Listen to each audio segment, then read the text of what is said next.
So let's talk about the business manager, especially the music business manager. Okay. Yeah, I do have some opinions about that. First of all, I think a manager is a manager, regardless of the sector of their endeavors, whether it be in the music domain, healthcare, whatever.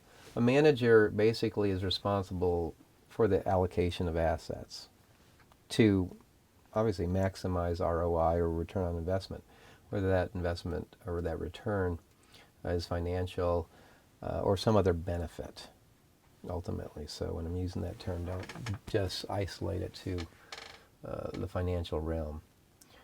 With that said, like I say, whether we're in the music business or any other sector, there are just flat out bad managers. And the evidence of somebody's competence as a manager has to do with the end results.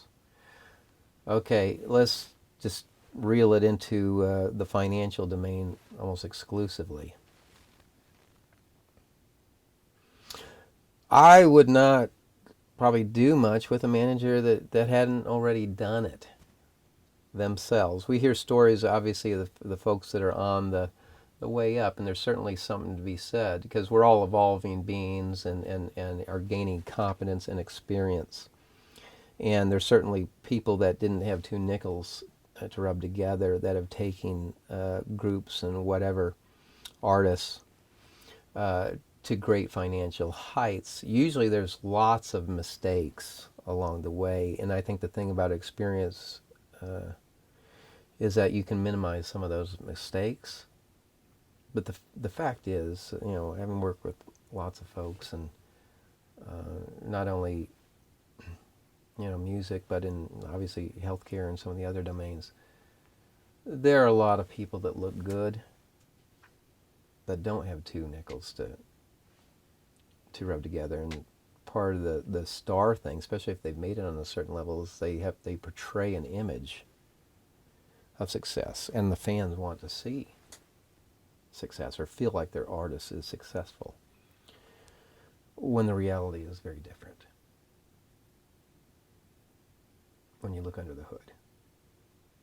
I mean, if they're buying, a lot of times managers or people that call themselves managers they're buying stupid assets. They're buying horse farms. They're buying, just bizarre things. And even if they're rolling it in with different management advisors, some of the big brokerage firms or whatever. Well, the fact is that if they're an average firm, you're going to get an average result. People can't give what they don't have. And the people that we would want to model ourselves after and emulate would be people that have different thought habits, that behave differently, and they have different ideas about doing things. And that is always the minority or the outliers, or from a bell curve, the 90th percentile. And it's always the few by definition. Everybody can't be, extraordinarily in that light.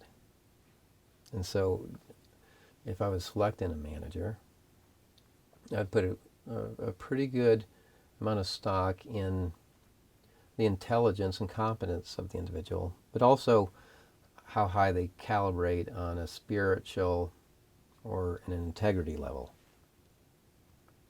Someone that's more sold out to truth than the buck, so to speak.